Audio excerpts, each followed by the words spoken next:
Shalom, shalom, peuple de Dieu. Shalom, l'Église dans le monde entier. Je vous bénis au nom puissant de Jésus-Christ. Et c'est votre serviteur, le prophète Jean-Paul, du Centre évangélique Ebenezer, le visionnaire du Centre évangélique Ebenezer. Vous êtes bénis. Un bon dimanche pour vous qui êtes en train de me suivre dans le monde entier.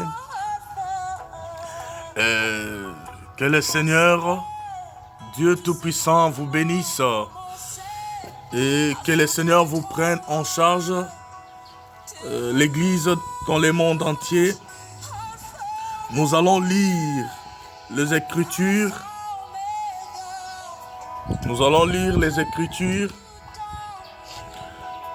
Nous sommes dans les livres dans l'Évangile selon Marc.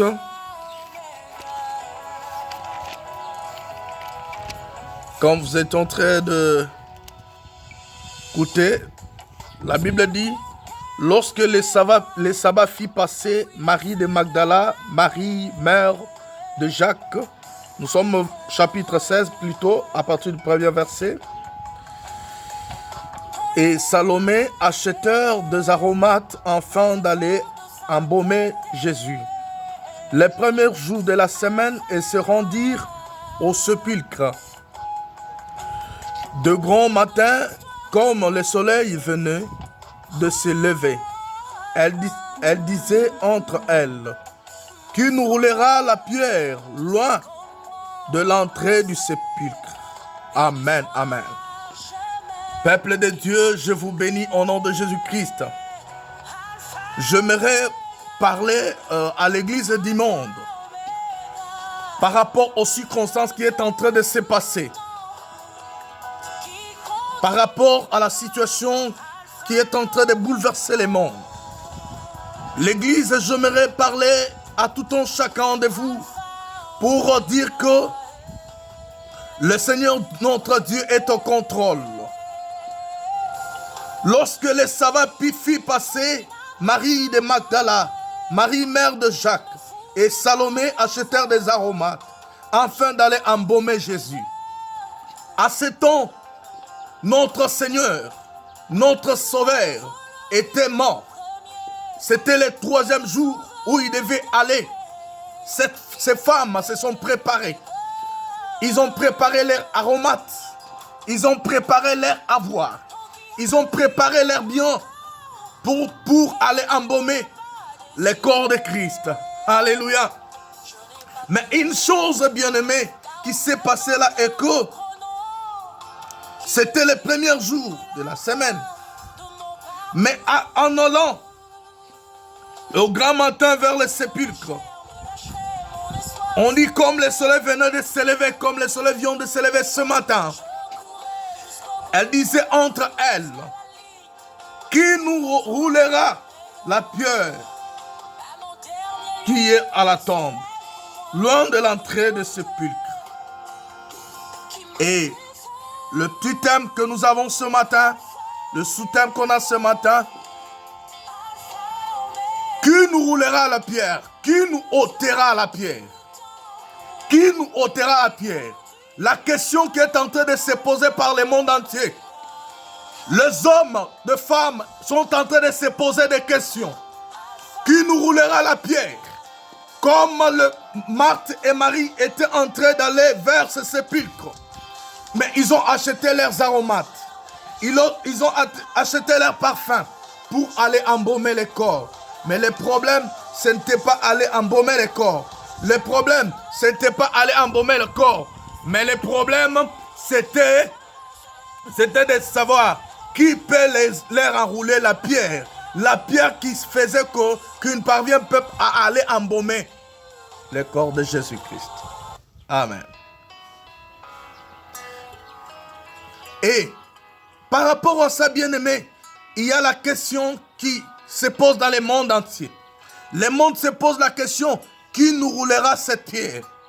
Or, la pierre qui les empêche de pouvoir embaumer leur Seigneur, la pierre qui les empêche de pouvoir embaumer leur Sauveur, la pierre qui les empêche de pouvoir embaumer leur leur Seigneur et Sauveur. Et qu'est-ce qui se passe là? C'est une question de ce qui était comme leur préoccupation. Leur préoccupation était d'ôter la pierre. La pierre est le type et symbole de la chose qui bloque, de la chose qui tourmente le monde, de la situation qui est en train d'accabler le monde, de la situation qui est en train de détruire le monde, qui est en train de détruire des nations aujourd'hui. Et la pierre aujourd'hui, c'est le coronavirus. Et les gens se posent la question et se disent, qui nous ôtera cette pierre? Qui ôtera ces pandémies? Qui ôtera ces situations? Qui enlèvera ça? Mais j'ai apporté une solution pour le monde. Il y a quelqu'un qui est déjà ressuscité d'entre les morts. Il y a quelqu'un qui a déjà payé son prix. Il y a quelqu'un qui est ressuscité, qui n'est plus encore dans la tombe, qui est ressuscité le 3e jour, qui on a croisé par les anges. Ils ont croisé ces femmes, Marthe, ils ont croisé Marie de Magdala, ils ont croisé Salomé, la mère de Jean, pour leur dire que pourquoi cherchez-vous celui qui est vivant d'entre les morts? Amen, amen. Vous cherchez celui qui est vivant d'entre les morts. Croyez au Seigneur Jésus-Christ, il va ôter ces pierres. Amen, amen. Quand vous êtes en train de chercher qui nous ôtera cette pierre, qui enlèvera ces pandémies de coronavirus, mais je suis en train de vous dire, au Congo, nous avons Jésus. Dans la République démocratique du Congo, nous avons Jésus. Et c'est ainsi que donnez ton cœur à Jésus-Christ pour aujourd'hui même. Parce que si aujourd'hui passe, demain n'est pas encore là. Si tu crois au Seigneur Jésus-Christ, même si tu es souffrant, même si tu es dans les quarantaines, la guérison t'atteint là où tu es. Au nom de Jésus-Christ. Donne ton cœur à Jésus-Christ pour aujourd'hui même. Car si aujourd'hui passe, demain n'est pas encore là. Si aujourd'hui passe, demain ne t'appartient pas. Que le Seigneur bénisse le monde entier. L'Église, je vous bénis dans le nom puissant de Jésus-Christ. Vous êtes bénis parce que vous aviez trouvé celui qui a ôté la pierre. Celui qui vous a ôté la pierre de souffrance, la pierre de tristesse, la pierre de la paix qui est devant le monde entier. Où on se pose la question, qui nous roulera cette pierre de coronavirus qui est en train de ravager le monde, qui nous empêche afin de pouvoir adorer, qui nous empêche afin de pouvoir chercher Dieu, qui nous empêche de pouvoir vivre, rendre, célébrer, qui nous empêche de pouvoir manger, boire convenablement. Mais quand on mange, quand on parle, on pense quand même au coronavirus. Non, j'aimerais vous dire que changez le sujet. Car Jésus est ressuscité. Et notre Pâques, qui est Seigneur Jésus, il s'est déjà offert comme un sacrifice afin de pouvoir transformer, changer les choses. Que la grâce de notre Seigneur Jésus-Christ, l'amour de Dieu le Père et la communion du Saint-Esprit soient avec nous tous. Oui, le bonheur et la grâce nous accompagneront tous les jours de notre vie et nous habiterons dans la présence de l'Éternel jusqu'à la fin de nos jours. Que le Seigneur vous bénisse. Je vous bénis, c'est votre serviteur, le prophète Jean-Paul Kaboni. Soyez bénis au nom de Jésus-Christ.